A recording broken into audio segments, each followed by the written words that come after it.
So tell me about when you took the leap into, I am going to have my own school. Yeah, and I want to say this because I think it's so important for anybody that is considering having children, or for those of you that are parents. I believe there are two things every parent absolutely needs to put their kid in. Number one is swimming. We live in Florida. It's the number one cause of death in children under the age of 5. It's a life skill. Swimming is a life skill. And the other one is martial arts. And I think that we are doing our children a disservice not putting them in specific martial arts, because it's not just the self-defense, which every person should know how to defend themselves. There will be a time that something will occur. And even if it's not just to be able to physically defend yourself, having the confidence to be able to walk away so a fight doesn't happen.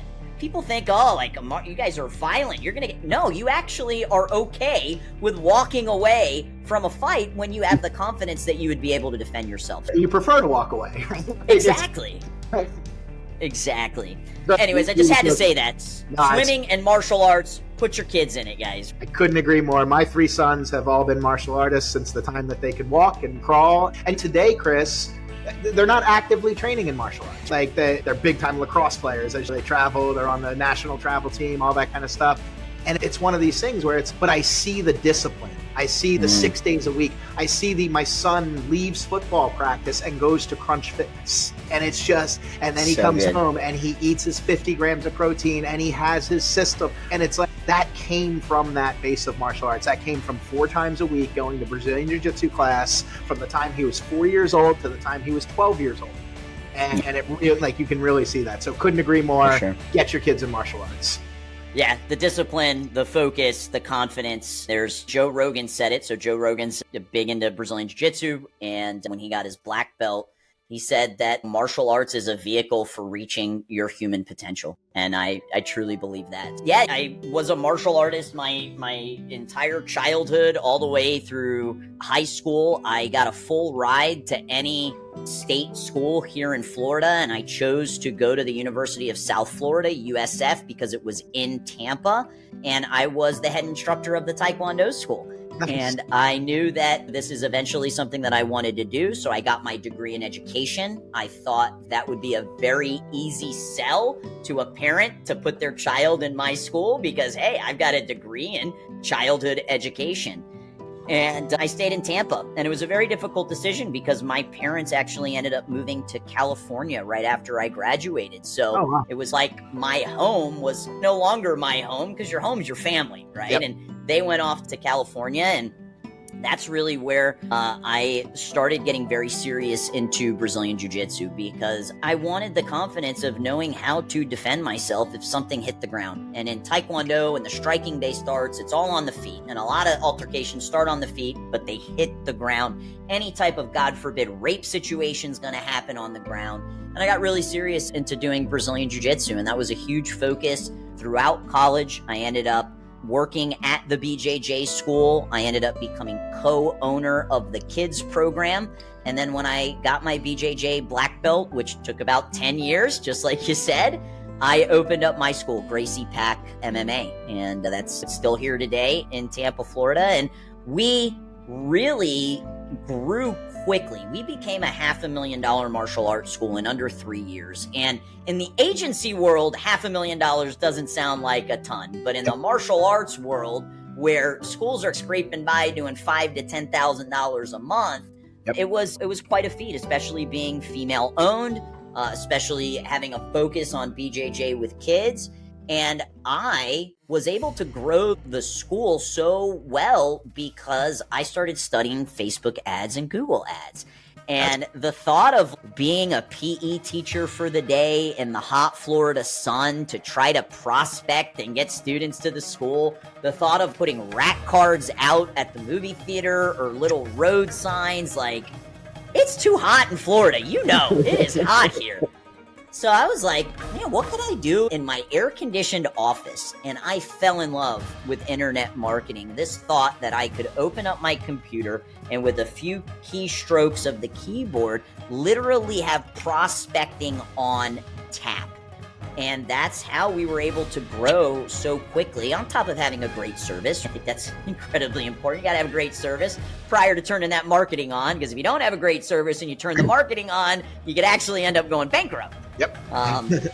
So that's really where the kind of digital marketing game came into my life. I had a buddy who did an ebook, and he showed me his email one day, and he was using Stripe, and he just had like email after email of selling this ebook. And he's, look at the times, and it was like 11 p.m., midnight, 1 a.m., 2 a.m. And I'm like, he's making money while he sleeps. If I want to make money in my martial arts school, I've got to drive to the martial arts school, show up, run the credit card, like line up. That just unlocked this whole other level for me, seeing that you could literally make money in your sleep. And that's where my internet marketing career really took over.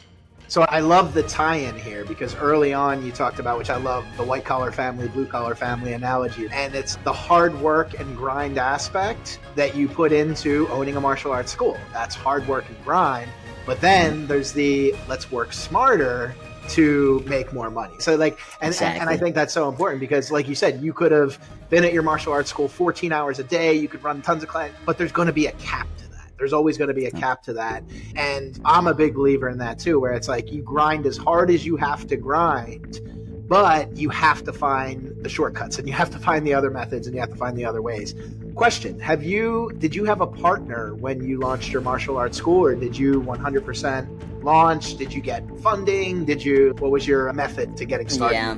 Being an only child, I believe partners are for dancing. Look, partnerships can be a really beautiful thing, and through Seven Figure, I've seen some partnerships work really well in the martial arts industry, but I see more of them fail.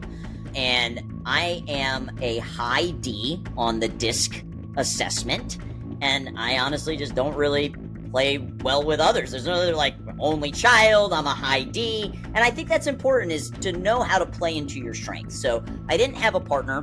What I did have, though, was understanding that your network equals your net worth.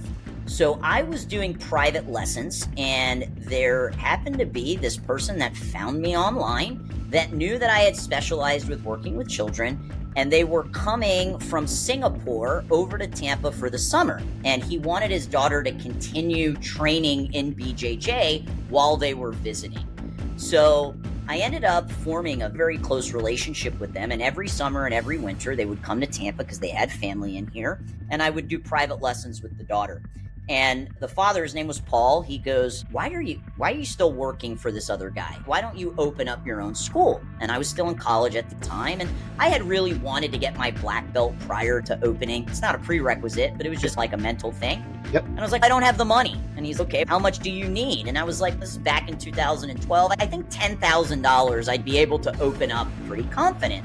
And he was like, okay, done. I'll loan you the money, 4% interest, pay me back in 4 years, which was a great deal. And I signed the promissory note. He was genius, because he said, you don't owe me the money. The money's coming out of my daughter's trust fund. You owe my daughter the money, which I just thought was very smart. And then the next day, $40,000 was deposited into my bank account. I only asked for 10. He gave me 40 and paid it back in under 4 years.